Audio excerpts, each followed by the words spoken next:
everyone, and welcome to the second episode of the Stack to Eat podcast. I think during the first episode, I wasn't even sure what the name is going to be. At least now we know that it is the Stack to Eat podcast.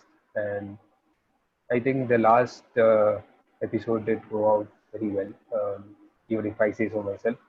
And today, I think we are going to have a interesting tech discussion around why and how to run stateful applications and more specifically Postgres on Kubernetes. And to do that, we have two amazing developers from ThoughtWorks, Krishna and Nitya, and they have managed hundreds of Postgres instances running in Kubernetes in production. And they also happen to be a married couple. Hey, welcome Krishna and Nitya, and start off by introducing yourselves. Yeah, Krishna. Hi. Yeah, hi. I'm Krishna Swami. I'm a lead developer with ThoughtWorks. I'm with ThoughtWorks for almost 10 years. Hey folks, so I'm Nitya. Been with Artworks for 8 years now. Yeah, mostly a developer, but we have worked at least for the last 2 years. We have been working closely with running Postgres, Redis, and some other stateful applications in Kubernetes. Welcome Krishna and Nitya. So I came across your talk on Postgres, running Postgres on Kubernetes during a PostgresCon, and that's why I was interested in talking with you to understand what the setup is like. I do run Kubernetes in production at my company, and I've been doing it for a while, but not a lot of workload is on stateful applications. It's mostly stateless services. So I'm very interested to learn a bit more into details on how you are doing it, and most importantly, want to know what are the main challenges in running such as a setup, especially for something like Postgres, which I think is not really suitable for running in a distributed environment and in containers. Right? I think there is a lot of uh, thought that DBs especially should not be run in containers, much less in a distributed container environment. So those are the aspects that I personally want to learn a lot about, and if we can start off from talking about what are stateful applications in Kubernetes, and then we can take it further. Yeah. Maybe I'll start, right? So I think stateful applications are nothing but applications which you need a persistent disk to store some data, and the moment you start doing that, then it becomes a stateful workload. In stateless, you will not do that. You can scale up, scale down at any point in time, but stateful you can't do that because you also need to replicate the data. So that is where the main challenges is going to come in. If you're going to have this on setup or Kubernetes setup, it's going to be on-prem or it's going to be on the cloud. There is a lot of differences. If it's going to be on-prem, then you need to have a lot of tooling around bringing the person volume claim into the clusters. Without that, you can't even run stateful workloads. With cloud, you can actually do it. Each and every cloud provider offers a lot of ways you can actually do it. You can ask for SSD, you can ask for normal disk, and then the moment you ask for it, you will get it. So the problem is not over there. So you can actually attach disk and you can run stateful workloads. Okay. So with stateful applications context set, right? So what were your main motivations to go ahead with running Postgres on Kubernetes? So what were the main pros that you could find? What was the reason to not just do it the normal way, or whatever used to be the normal way, and run multiple instances of Postgres across multiple VMs and go ahead with it? So what was the main motivation to do it? So there are few reasons. So one of the main reason is cost and the time, and the second reason is the time it takes to, for example, provision and set up a VM. Right? So if you want to go faster to market, right, these two is going to be a hurdle if you are trying to set up your applications on a VM. So that was that were one of the main reasons, and yeah, and apart from that, right, we already are running stateless applications in Kubernetes. So we thought, why not give it a try for stateful as well? And that was the second reason. So, Yeah, okay. Yeah, I think that is a good point. So, I think Kubernetes has been the clear winner in the container and even like any deployment orchestration platform nowadays. And if we are running Kubernetes for some part of our workload anyway. Why not move as much of it as possible to Kubernetes? I think that is a good conversation that many should look at. Yeah, but we had some challenges though. So, for example, right? So initially, we tried to run both the stateful and stateless applications together, right, in a single cluster. So the problem is that both of them have a different kind of resource needs, right? For example, Postgres, for example, is CPU intensive in some cases, but your application may or may not be that way. And other problem is you do not want a Postgres to go down. But if you are running multiple instances, right, of an application, if one instance goes down, it is okay. There will be other instances that will serve the traffic. So the first and the foremost thing, the learning that we had was actually to split the workloads itself. So we tried to run in two different clusters, but you can also try to run in two different node pools, or like the set of nodes you can design and do that. I think that is also one of the major learnings that we had, though we wanted to Yeah. So on the cost saving part, there's going to be huge cost saving if you're going to do run on Kubernetes, because you're going to extract the maximum resource decision from a node by running more than one particular Postgres. Otherwise, if you're going to, you can do it even on VM, but you have to manage your ports. You can have to do a lot of juggling with it, and end of it, you'll be able to run it. But you need to spend a lot of energy over there. But here it is, the setup is very simple. You can actually run any number of Postgres on a single node. It's up to you. And as Nithya pointed out, there is something called neighbor noise. Probably I'll coin the term called neighbor noise. I don't know whether there's a term like that. It is there. It will be there in case of running multiple Postgres together. So what that means is one particular Postgres suddenly starts taking a lot of CPU, right? It will affect the other Postgres performance.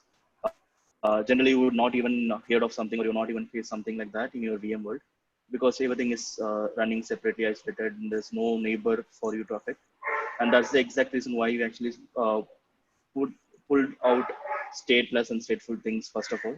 The reason being, let's say stateless, as Nithya mentioned, it could be high memory, and then stateful could be high CPU.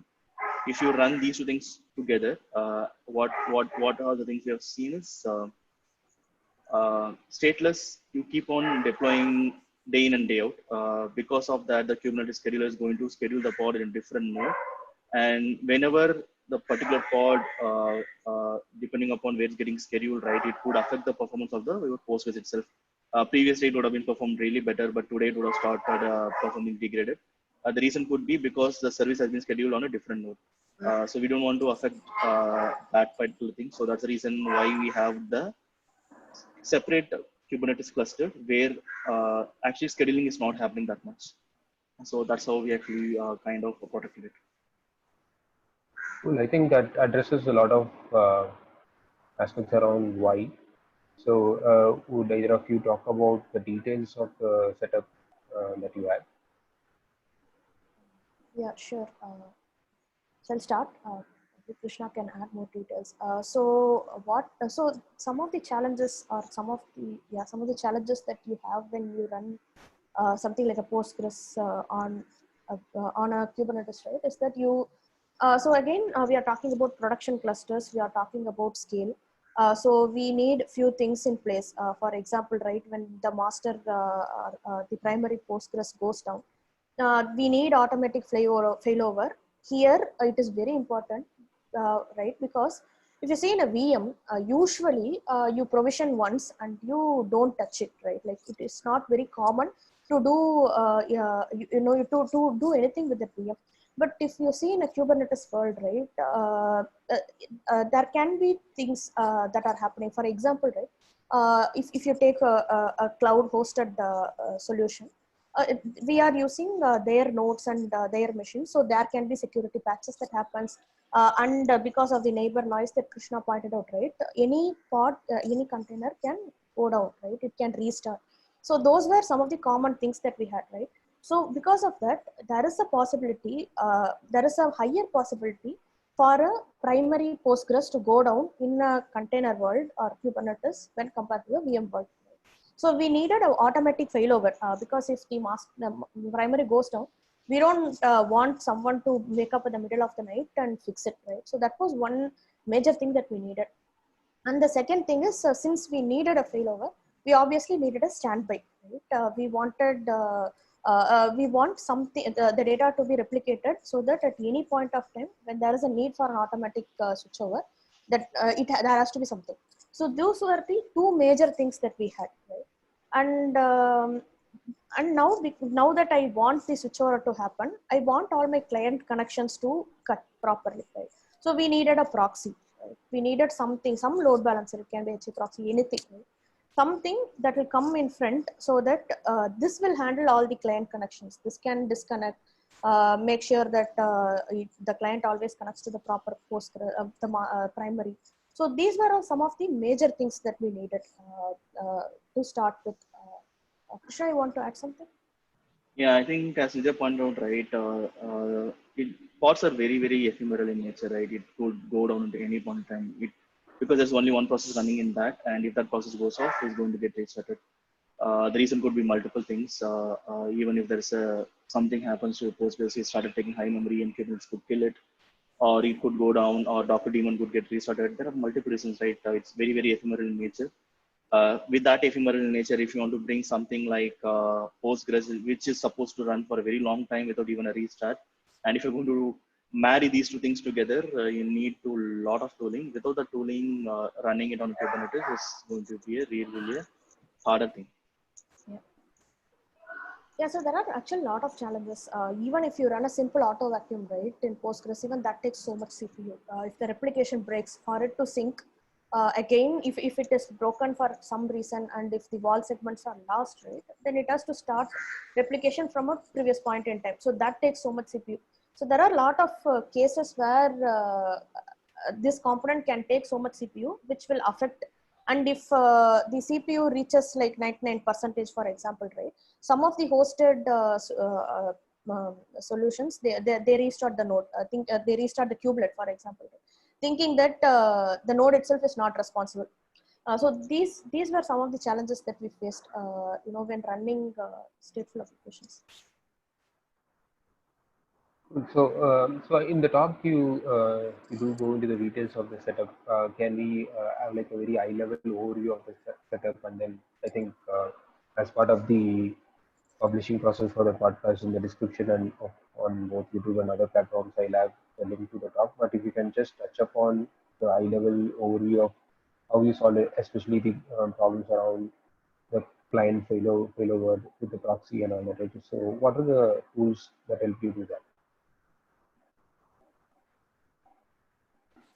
Yeah, there are a lot of tools available. There is a tool called Stolen. There is a tool called Pattern. There could be other tools which could solve the problem. But the idea is this: because what you're going to do is you're going to take something which is very old, like Postgres, and you're going to make it shine, and you're going to put it on a newer system, which is very distributed in nature. If you want to do that, then you need the help of some of the distributed tooling or thought process in place so that you can achieve that. As Nitya mentioned, right, you need a transparent proxy, which is not aware that there is so many Postgres running underneath on the pods getting restarted multiple times. So the client should not be aware of that because they can't keep on connecting to different Postgres instances, right? It is not possible. And if something goes wrong to one of the Postgres, right, you need some person like a Sentinel. You need that to elect a new master. Without that, master is not going to get elected, and master and Sentinel should not elect a new master just like that, right? So you need to see whether data is all in sync, whether it is allowed, whatever you are saying is allowed data lag. All those things you need to specify. Only based on that is going to elect, right? All those things needs to be configured. And then you need a something like this. Postgres also needs this has this. It has a Postgres configuration. It has a HPA configuration. And all those configuration has to be synced across newer version. Right? Whenever you start a new Postgres, right, the Postgres parameter, whatever you specified for the previous instance, has to copy it over here. Which means you need some kind of tooling which should do all these things. There are two tools which actually does it. One is Patroni, other one is Stolen. They do kind of similar. Where they differ is one is written in Python, which is Patron is written in Python, Stolen is written in Golang. The other difference is Patron doesn't have a proxy layer. You need to bring in your own HA proxy to manage your thing. But on the other hand, Stolen has its own proxy layer written in Golang. The other advantage, what we have seen is, right, you don't have to install any other tools, right? It's simply copy the Golang binary and then put it out. You can run it on anywhere. You don't have to install the dependency of Python. Yeah, given that Python is going to be anywhere, yeah, that's also there. You don't have to install Python because all the distros by default comes with Python. But in the case of Docker, it doesn't have to be that case because the Docker daemon doesn't have to have any other binary. You can have a scratch binary. You just copy paste this binary, you can run, you'll get it right. The only thing is needed for the Postgres binary, and then the stolen keeper thing with it. So that is the advantage what you see with stolen. Otherwise, both the things are same. We are not saying favoring one over the other. I think as long as you're solving the problem with the distributed tooling thing, I think it's completely fine. You can choose any tool. Okay. So with the kind of setup that you had, and I think you were running hundreds of instances, if I'm not wrong, right? So how did I think you did touch it upon a bit, but how did upgrades to database look like? Were they straightforward, or did they scare you whenever you had to do them? So how did it look like? So upgrades, are we talking about Postgres version upgrades or Yeah, node version upgrades? upgrades, because that's one thing that I myself have probably have a database instance also to running in production for a few of my applications, and maybe I've not upgraded them in a couple of years now. So Yeah. especially when you go into hundreds of these instances, maybe the bulk nature of it makes it easier in some way because you know that you have to do it anyway. But when for the first time you had to do it, how did it go? And how much were you scared, and what were the learnings from it, and how is it now? Was it successful in the first try itself, and if not, what were the learnings from doing such an upgrade process? So actually, for even installing these Postgres, right, we are using Helm charts. We have written our own Helm chart. I mean, initially when we started, it was simple, but later as it goes, so that we added a lot of features. So one of this feature that we added was to upgrade the Postgres itself, right? Because we wanted some way, we wanted an automated way in which we can upgrade. So we added a lot of feature. One another feature that we added was, to have one Postgres as a standby of another Postgres. So we added a lot of feature. So coming back to the Postgres upgrades, right? What we did was we tried to write a job, a Postgres, a Kubernetes job that will, internally do the Postgres upgrade. It will call the PG upgrade command, and we wanted to make sure that we don't screw up any data. So internally, what we did was we made a copy just so that if something goes wrong, right, we'll always roll it back to the old data directory. So internally, we copied the data directory. We followed the same procedure how we do a Postgres upgrade, and we just restarted the Postgres pods. I think we Yeah. did it. We had automation script in to make it very seamless. I would say, Yeah. and it took some time for us to spike, but I think we didn't have any challenges when we tried to do it for our first customer. Okay, So on a related, yeah, if you want to add anything. yeah, I'll add some more thing, right? I think the Helm chart thing is, right, it's not just one thing, right? You have to apply three different values for Helm chart. First one is that you need to stop the existing instance, bring the stolen the keeper to 0, because you need to get that PVC Yeah, and then yeah, you need to mount it on a job. You need to do it. So once that is done, then you'll scale up back your keeper, right? Which means you can't do this without downtime, because any upgrade, yeah. these kind of things, we can't do it without downtime. But we actually do 3 Helm upgrades. So first one will specify some value. In that way, the keeper will go down, and then you will have the job, which will have the disk attached to it, and then you will run the upgrades. Once that is successful, you will pass in another value saying upgrade is complete, something like that. Then the Helm chart will scale up the keeper back. So in that way, we're able to do that. On a related topic, right? So this was about upgrading the Postgres database version itself. But what about the Kubernetes version? And we all know that Kubernetes is fast moving, right? So did you face any challenges with stateful applications on one side and also Postgres that you were running when you had to do major Kubernetes upgrades? How did that look like? I think the major challenge in running these kind of things on a Kubernetes, right? I think it's to manage the Kubernetes upgrade itself. Because Kubernetes upgrade is anyways going to do a cost downtime for your Postgres instances, and if you're going to have hundreds of that, definitely the impact of a Kubernetes upgrade on your cluster is going to be huge. Uh, the reason is this, let's say if you're going to say Kubernetes master upgrade, your master API has to be highly available.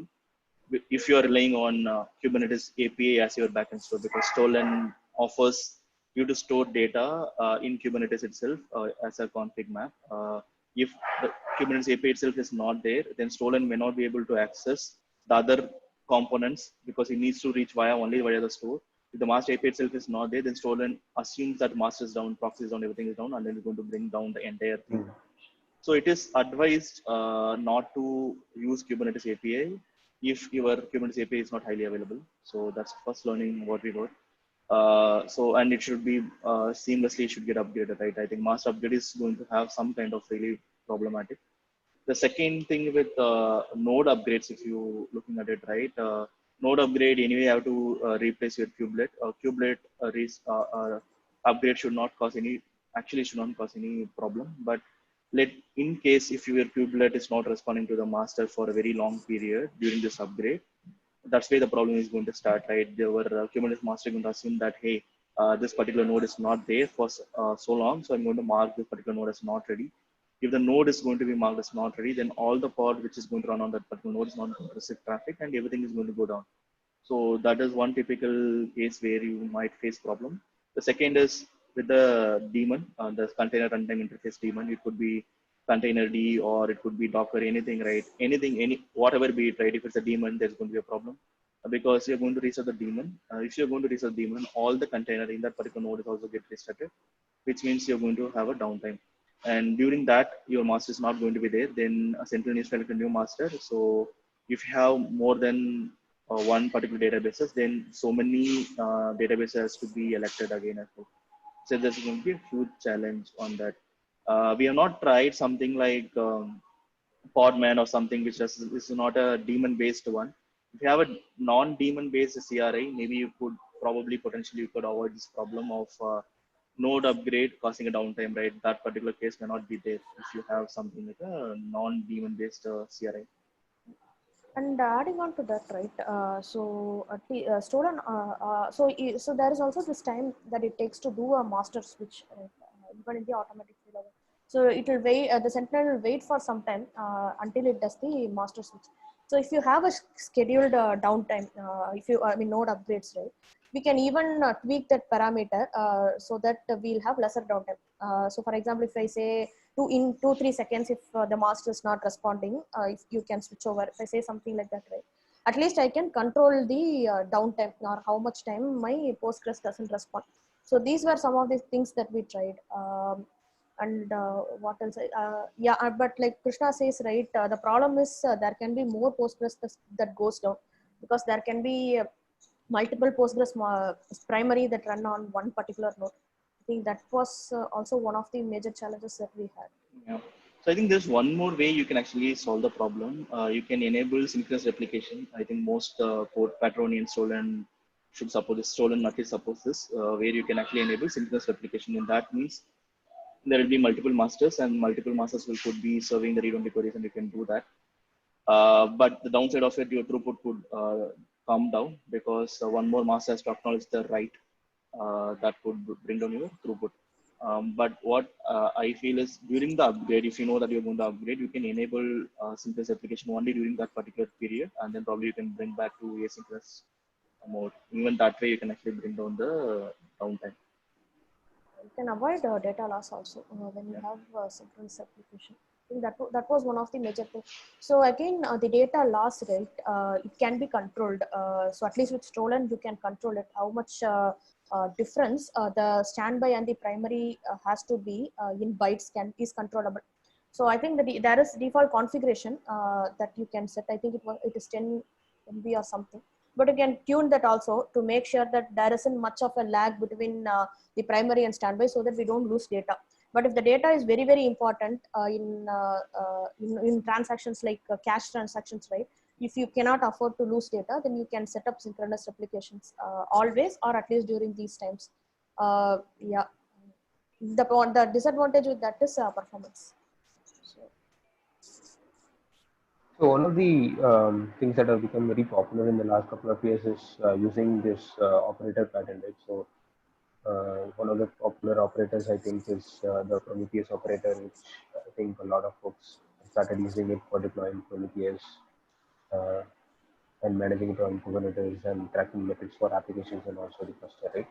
So, and I did see that the creators of Petroni also have a Postgres operator. Is that something that you have tried, and is that something that you would use right now? When to use the operator, or when to go ahead with the more involved approach that you have talked about? Um, I think to be frank, we have not tried it, and when you also started, right, this operator pattern itself was not there. I think it's a newer thing. The even Prometheus, everything actually started going after this operator. It's a very interesting concept. I think definitely I'll say you can try operator rather than the Helm chart. Anyway, you're going to manage Kubernetes resources, right? Who creates it doesn't matter. If it is going to be operator, right, then these kind of upgrades, whatever we are talking about, right, where we have to specify multiple Helm upgrades, so you can avoid all those things because operator can actually take care of that itself, right? It knows the state, it knows what is it, and it can actually automatically do things. But if you're going to do it on your own, then you have to take care, right? You have to do it manually. Something to be completely automated if you try something with operator, but we have not tried it, and we don't have any experience with the Postgres operator at least. I think we did touch upon this question with why we wanted to go out with this approach, but one thing that I did want to ask about is when do we go with this approach of hosting Postgres on Kubernetes versus using a managed DB service like an RDS or a Cloud SQL? And I guess the cost is one of the factors. Is there any other factor, or what would your thoughts be around that? When would you go for RDS or Cloud SQL? Yeah, I think one thing what also seen, right, there are a lot of Postgres extensions not available in RDS, like Parkman, all those extensions what we're talking about, right? It's not readily available on the host one. I don't know whether they claim to be I don't know whether they are Postgres itself or Postgres complaint RDS underneath, because these extensions are not available. If you have some extensions like that, then it is not possible to run it. That's one thing. The second thing is if you have if you have a Postgres and if you want to copy the data to cloud, right? I don't know. There's also a significant challenge over there. Right? How do you copy it because you will not have access to the master? How do you do streaming replication to the master? All those things are a challenging question. I don't know whether the cloud provider offers tools So so that you can basically, actually. when you want control over the Postgres primary, right, then it will be difficult to go with cloud-hosted solutions. I think that is the main thing. Even if you want to, for example, look at metrics, right? So if you are having your own Postgres setup, you can install Prometheus or any other such similar monitoring tools which will closely monitor. And if the Postgres is down, for example, right, you can configure it in such a way that you get an alert immediately. But if you are going for a hosted solution, right, you get an alert only when I mean, it is configurable, but from what we observed with some of the hosted solution is the minimum was at least 5 minutes. And some of the some products may not, it will not be fair to wait till 5 minutes for you to notify that Postgres is down.